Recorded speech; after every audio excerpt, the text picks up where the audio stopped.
I didn't know if I was doing too much on social media, so I had to like bring myself back down to level with everybody else. And I've had those moments on and off. And then it took some time to get over it. I was like, girl, what are you doing? Do not bring yourself down to try to fit in with people if they're on that lower level. Like, surround yourself with people who will push you up and who will go up with you, you know?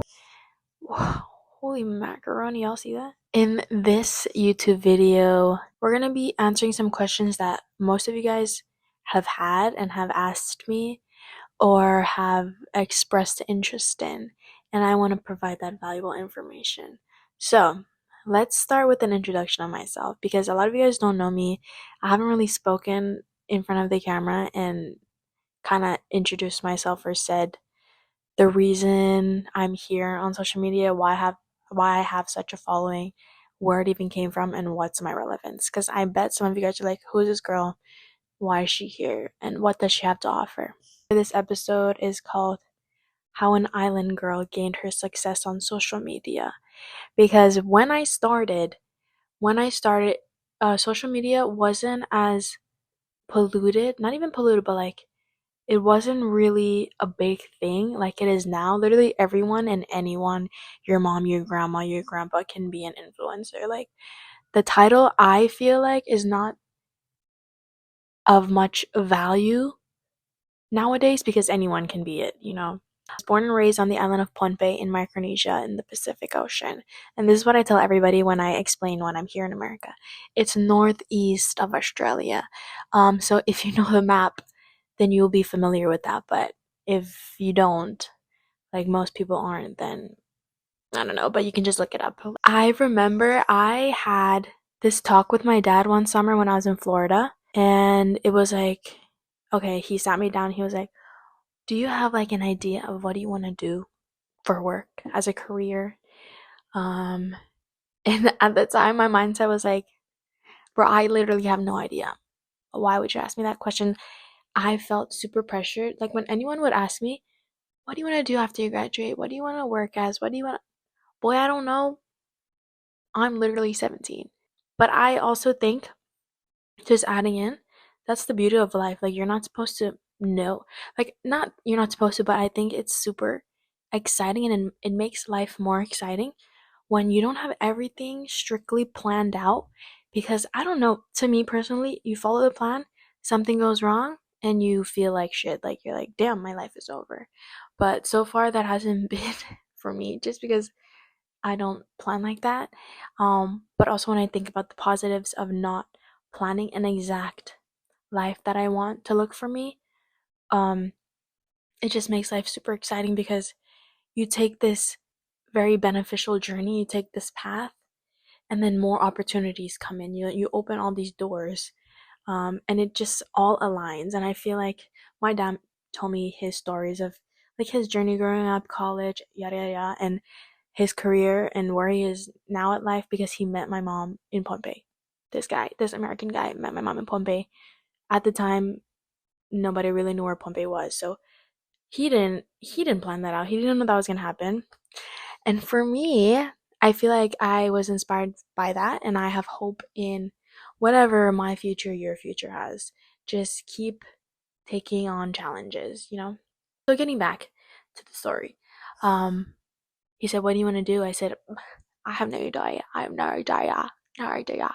He brought up this YouTuber who I think his name is Dan Mace, a South African guy. Basically he had a YouTube channel, he was traveling the world, and he would respond to his followers or subscribers and visit the place that they suggested he should visit and then vlog it and whatever, or teach them and leverage their opportunity. And so fast forward, he bought me, I used his camera first. My dad had a little tiny digital camera, and I used that and I would film like us on the water, and I grew a love from that. Just like filming things, editing it was exciting. I had no experience in editing, but I would spend like whole days, like on the weekend, like a whole Saturday just learning how to edit. I'll watch YouTube videos how to edit, or you know me, I will learn from scratch and I won't even ask for help. It makes it 10 times harder. But eventually he bought me a camera of my own, a Canon G7X that I still have. and I would recommend it to you guys. If you're thinking of starting vlogging or a channel, that's a good one to start with. I did that. I filmed everything and anything all throughout high school in Pohnpei. It didn't feel like pressure or a job, or I didn't have that business mentality at the time. I just wanted to record everything because everything that happened, I feel, in my life at that time was just super fun and super funny, and I felt like I wanted to record it and film it and capture the moments and share it. And eventually, I think it picked up pretty quickly that people on the island and islanders that were in the US wanted to see what was going on the island, because I don't think there was any like fun news outlet, um, especially broadcasted by a young teenage girl and her teenage friends. We were doing like the silliest shit ever. Or actually, me going to events like Christmas events, Christmas tree lighting, just showing everybody what was going on in a really fun and entertaining way. I think I posted videos like every weekend, and yeah, like I said, it didn't feel like a job. I truly loved it, and I loved rewatching the clips, seeing my friends laughing, and us just having like a really fun, like silly time with each other. That was my creative outlet. And I will say, I don't know if you can get this vibe from me because my friends said they don't, but I was super shy, or like I didn't speak much. So my old videos is just like filming my friends or filming like B-roll, like plants or the ocean or whatever. And I had a hard time like getting into talking to the camera. I feel like I'm still the same way now. Like, this is why I don't make sit down videos. But every day is a chance to overcome obstacles that you have. So this is us. So bear with me. Thank you so much for being here and listening to me. I'm trying to get better at speaking. That's a little introduction of me and how I started my YouTube channel on the island at 17. Now moving on to how I moved into social media. If you don't follow me on social media on Instagram and TikTok, I believe I have a combination of like over 100,000 followers, and it definitely, like I described, I have a quality of just like going with the flow and posting what made me happy and what I saw made other people happy as well. I didn't go on social media with like a strategy or a plan of how I wanted to grow, why I wanted to grow. That could have its pros and cons, but I didn't have that business mentality. And I wanted to be a storyteller, and I wanted to reach people in ways to entertain them, to make them happy. Not, I don't know about representation, but like that, well, yeah, I guess that representation of Pacific Islanders and showing the younger generation that it's possible. Like when I was younger, I would see like not even influencers, but people in front of the TV, celebrities or whatnot, who are American and white, or not many Pacific Islander faces that I could look up to. And again, that wasn't something I planned to do, but I guess it's just in me that I have that characteristic of standing out and being different. So, and being able to like reach people all over the world was freaking insane. Like the followers I have on Instagram is like more than a football stadium when you think about it. But you slowly, when I moved to social media, you slowly get into it kind of feeling toxic, and it's human nature to want more than you already have. Like you have this followers, I should be settled with the amount of followers that I have. But I'm like, oh, since I have this, why should I stop? Let's keep going and have more. Um, so that can be a little challenging to um, journey through. All in all, it's been like a beautiful, chaotic journey for me. I've learned so much like on my own, like the hands-on experience, just doing it on my own on social media, like experimenting and stuff, as well as from you guys with your comments and your suggestions. So I appreciate you guys literally following along, even being here. If you're watching on my YouTube channel, I know you're an OG because it's hard to get views here nowadays. So I want to provide valuable content. So if you have suggestions, comment down below, or questions.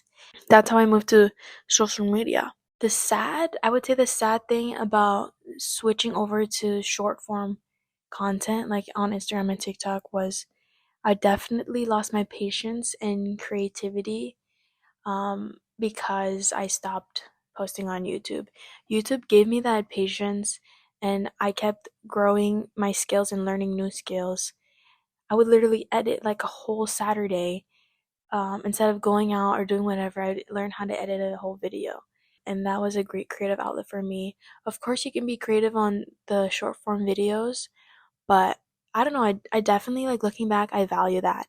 And it's great to build upon your skill. So if you want to pick up something like that, it's really great to challenge yourself instead of follow those like shortcuts and stuff like that. Definitely stopped posting uh consistently on YouTube because I got addicted to the short form videos on Instagram and TikTok. There are negatives and positives to it, but I had my ups and downs, I will say.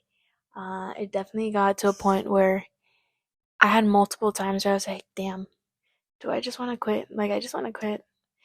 Either I was in high school and I was like, I don't want to be judged. Or because when I started YouTube, I literally gave zero shits. I don't know what era I was in, but I was like, I remember it vividly. I was like, man, I don't give a shit. They're not watching. I don't care if they watch. It truly made me happy. And so I just kept going at it. And eventually the audience came. Because people, I'm telling you, people can tell on social media your genuineness. Like, if you're being real, if you're being fake, people can tell. I can tell. You can tell by watching this shit. If you follow me for a reason. Either entertainment, you like my personality, my characteristics, you like the stuff that I put out, you know. So it's really important to go into your social media or your content creating with that mindset. Like, what can I bring to people? But it's definitely been a bumpy road. And yeah, so like I said, I had multiple times where I was like, let me just quit because I don't want people to judge me, or I don't know, for a boy, or to fit in with friends. Like, I didn't know if I was doing too much on social media, so I had to like bring myself back down to level with everybody else. And I've had those moments on and off. And then it took some time to get over it. I was like, girl, what are you doing? Do not bring yourself down to try to fit in with people if they're on that lower level. Like, surround yourself with people who will push you up and who will go up with you, you know? I guess that's it. I don't want to ramble on too long, but that's sort of my journey. I guess right now I stopped posting on Instagram because I will be honest, I haven't been making like a good amount of money doing it. And I know there are ways, like there are creators that have smaller following than me and still get paid. If you have any suggestions on how I can do that, even though I am trying to learn that on my own, I feel like I'm just throwing out all this content and all of these views are coming in. I don't gain money from it. And if you're thinking like, girl, why are you only thinking about money? I've been doing this for so long and barely made, like, I can't make a living, or I haven't made a living out of it. But I kept going because this is my creative outlet. It made me happy. It made me happy reaching people.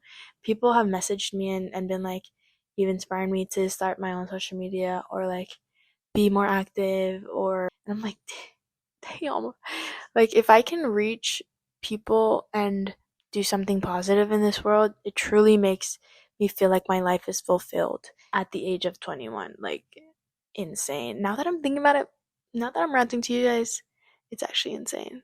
Wait, is this my thumbnail? Pose, we're gonna be in the thumbnail. So yeah, to close it off, what I've learned is, if you love something, if you want to turn your job or your career into something you love, go in with this strategy. We have like the everything on our fingertips: ChatGPT, AI, Google. You follow other influencers online on how they did it. You can do it too, and make sure you truly have love for it. Because I feel like if you go in with the mindset of let's make money, let's make sure we gotta make money, it it'll feel odd and it just won't be as fulfilling. But it's my little advice. Um, I'm just 21, so I have more to live, but hopefully I get to keep posting more content of value. I get to spread my Pacific Islander roots. So you guys can know, if this is your first time here, just know I'm from Pohnpei, Micronesia, representing Ngachuk, just all Pacific Islanders in general in Micronesia, because we definitely are secret. We are super secret and fancy and sexy. Thanks for being here. Subscribe. Just talk to me in the comments and follow my social media links if you'd like to see how far I've come and how my content has shifted. and just know that you can do it too. You do you, and people who are on the same page or want to see them succeed, want you to succeed, surround yourself with those people. But yeah, thanks for watching. I'd love to make more videos. Love you guys. 𝙎𝙤𝙡𝙤𝙤𝙤. See ya.